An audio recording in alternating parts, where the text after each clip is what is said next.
So unfair it is. And of course, other things they find the money for. Wars, for example.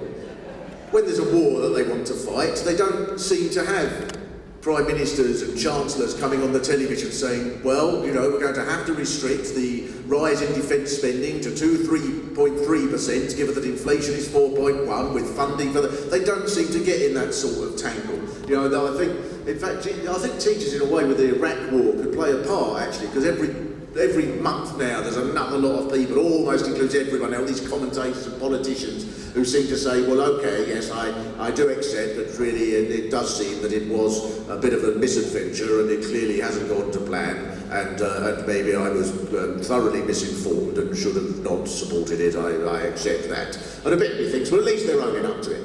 And then another bit thinks that they should all be put in a huge, great classroom with one of you at the front, going, now come along, why didn't we learn this before? We've been through it enough times.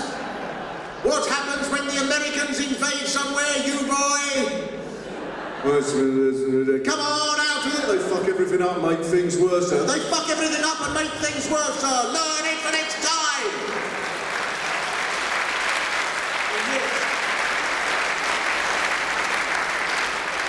And yet, how many billion? Nobody knows. They just doubled it last week. Doubled the amount that was spent. They doubled the amount. All right, well, it was double the amount that we spent on it. We confess. But there we are. It's been a very important project to go out there and cost hundreds of lives of British soldiers and thousands of lives of Iraqis in order to try and take over their oil. That's been a worthwhile project. And then at every level, you know, it's extraordinary. You know, there is more torture taking place in Iraq, according to the United Nations. More taking place there now than there was under Saddam, when you consider that that was the whole reason for the war. One of the things, if you were against the war at the time it started, then Blair and such people would say, do you know how much torture is taking place under Saddam? Do you? I never realised the problem was there wasn't enough. But this is the rationale. This is the rationale for all of that. The money is there for defence, for arms, for spending. £1 billion given to the rulers of Saudi Arabia as bribes, just as bribes it has emerged, in order that they should buy all of our missiles, tornado bombers and Tomahawk missiles and such things. The money is there for them. There's never any problem with that. Even if it's illegal, even if it's a bribe, as it was, then the government said, well, I suppose we better investigate it, and then the Serious Fraud Office started investigating this bribe, and the government said, I tell you what, better leave it alone in case you find them guilty.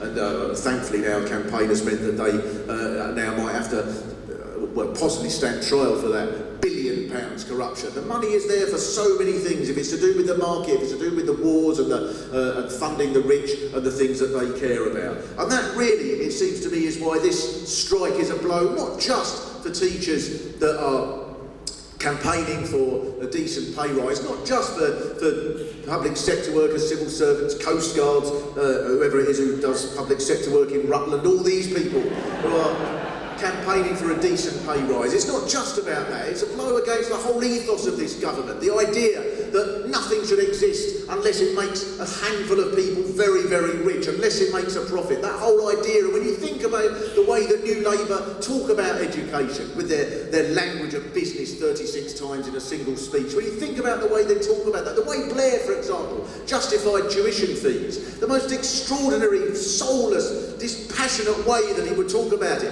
After all, 10%, you're going to be on average 10% above average earnings if you get a degree. Therefore, you said, who would look in education in these miserable monetarist terms? Blair would, of course. It's worth getting a degree because then you're going to earn more money because you're going to go off and be a lawyer or something important. That sort of nonsense, that sort of idea. No concept that education is a brilliant thing because it means you just go and learn French or something because it's brilliant to do, or learn about history, or learn about...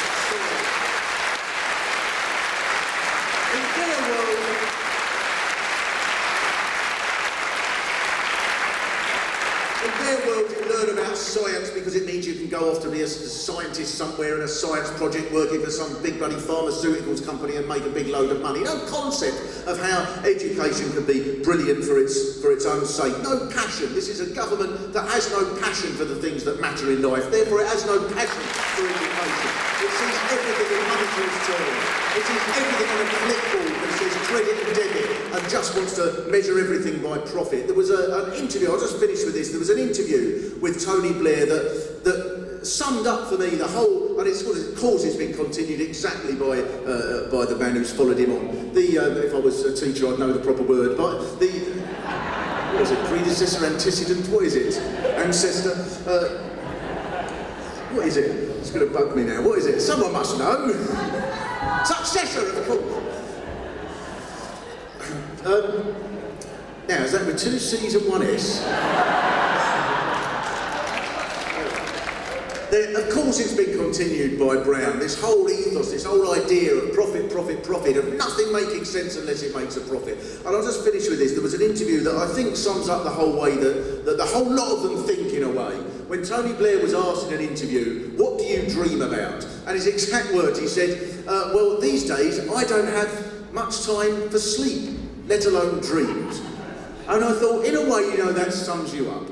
You have no dreams. Everything is about money, money, profit, profit, profit and loss and ledgers and status and wealth and the way that you measure things. Of course it is. Of course that's because you have got time for some people when they come knocking at the door. You know, people saying they didn't have time to meet when the teachers' union leaders. They do have time for the Murdochs, for the Berlusconis, for the Hindujas, for the Richard Desmonds. They have plenty of time for the Bernie Ecclestons and these people that come round. Unelected people, people who've not really provided anything except for themselves. And yet teachers, a profession which is all about giving, really, they don't have time for it. So he has no time for sleep, let alone dreams. You know, when you think what is the single most famous, powerful piece of oratory in the last 100 years was a man getting up and saying, I have a dream. And this idiot, this buffoon, doesn't even have time to do it, doesn't even know how to dream. Of course he doesn't. Apart from which he's wrong, isn't he? Because sleep doesn't take any longer if you have a dream in it, does it? If you have a 3-minute dream, it doesn't make you 3 minutes late getting up and, oh no, now I've missed the bloody train because of that dream about falling into a pile of gooseberries.